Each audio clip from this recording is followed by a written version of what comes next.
వాయవ్య బంగాళాఖాతం దాన్ని ఆనుకుని ఉన్న ఉత్తర ఒడిశా పశ్చిమ బెంగాల్ తీరాలపై అల్పపీడనం కేంద్రీకృతమై ఉంది.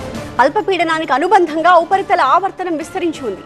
నైరుతి రుతుపవన ద్రోణి ఇప్పుడు నైరుతి రాజస్థాన్ నుంచి వాయవ్య బంగాళాఖాతం దాన్ని ఆనుకుని ఉన్న ఉత్తర ఒడిశా పశ్చిమ బెంగాల్ తీరాలలో అల్పపీడన ప్రాంతం వరకు కొనసాగుతోంది. వచ్చే 2 రోజుల్లో శ్రీకాకుళం, విజయనగరం, పార్వతీపురం, మన్యం, అల్లూరి జిల్లా, ఏలూరు జిల్లాల్లో కొన్ని చోట్ల భారీ వర్షాలు కురిసే అవకాశం ఉంది. తీరం వెంబడి బలమైన ఈదురుగాలులు వీస్తాయి. మత్స్యకారులు వేటకు వెళ్లొద్దని చెప్పి వాతావరణ శాఖ అధికారులు చెబుతున్నారు. ప్రధాన పోర్టుల్లో 3వ నంబర్ ప్రమాద హెచ్చరిక కొనసాగుతోంది.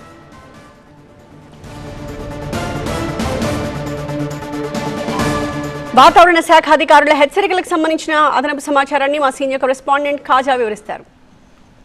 బంగాళాఖాతంలో ఏర్పడిన అల్పపీడనం బలపడింది. ఇది సుస్పష్ట అల్పపీడనంగా కొనసాగుతుంది. పశ్చిమ వాయువ్య దిశగా వెళ్తూ రాగల 2-3 రోజుల్లో ఒడిశా, ఛత్తీస్గఢ్ వైపు వెళ్తుందని వాతావరణ శాఖ అంచనా వేస్తుంది. అయితే రాగల 2 రోజుల పాటు ఏపీలో ఏ మేర దీని ప్రభావం ఉంటుందన్న దానిపై కొంత మాట్లాడేందుకు విశాఖ తుఫాను హెచ్చరికల కేంద్రం డైరెక్టర్ పిఎల్ఎన్ మూర్తి ఉన్నారు.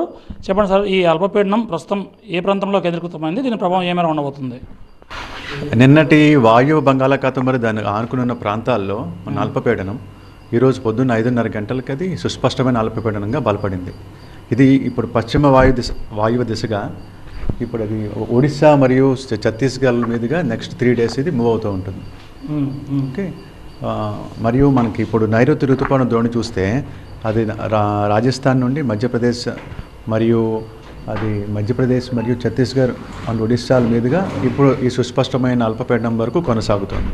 వీటి ప్రభావం వల్ల నెక్స్ట్ రానున్న 2 రోజుల్లో కూడా మనకి అధికంగా భారీ వర్షం ఏలూరు, అల్లూరు సీతారామరాజు, నెక్స్ట్ విజయనగరం, శ్రీకాకుళం, పార్వతీపురం జిల్లాల్లో భారీ వర్షాలు కురిసే అవకాశం ఉంది. వీటితో పాటు రాష్ట్రంలో అక్కడక్కడ కొన్ని చోట్ల ఉరుములతో కూడిన జల్లులు, ఎదురుగాలులు గంటకు 40 నుండి 50 కిలోమీటర్ల వరకు వీచే అవకాశం ఉంది. పోర్టులో ఏదైనా ప్రమాద హెచ్చరిక ఉందా? మత్స్యకారులకు ఏమైనా సూచనలు ఉన్నాయా? మత్స్యకారులకి రానున్న నెక్స్ట్ 4 days కూడా ముఖ్యంగా ఉత్తర కోస్తా మరియు దానికి ఆనుకుని ఉన్న దక్షిణ కోస్తా జిల్లా తీర ప్రాంతంలో మత్స్యకారులకి చేపలు పట్టడానికి వెళ్ళొద్దని నెక్స్ట్ 4 days వెళ్ళొద్దని హెచ్చరిక. మొత్తం పోర్టు వార్నింగ్కి వస్తే ఇప్పుడు LC3 వార్నింగ్ ఇవ్వడం జరిగింది. అనగా 3వ నంబర్ ప్రమాద హెచ్చరిక జారీ చేసాం ఆల్రెడీ. గడిచిన 24 గంటల్లో ఏ ప్రాంతంలో ఎక్కువగా వర్షపాతం కురుస్తుంది? గరిష్టంగా మనకి గడిచిన 24 గంటల్లో ఇచ్చాపురంలో 5 సెంటీమీటర్లు, నెక్స్ట్ సోంపేటలో 4 సెంటీమీటర్ల వర్షం నమోదైంది. ఇంకా ఈ అల్పపీడన ప్రభావం ఏపీపై ఎన్ని రోజుల పాటు కొనసాగే అవకాశం ఉంటుంది? ఇప్పుడు ఈ అల్పపీడనం ఆల్రెడీ మనకి ల్యాండ్కి ఆల్మోస్ట్ క్లోజ్గా ఉంది, ల్యాండ్ మీద మూవ్ అవుతూ ఉంటుంది. సో ఇది ల్యాండ్ మీద మూవ్ అవుతున్నంత కదులుతున్నంతసేపు అది వీక్ అవుతూ వస్తుంది.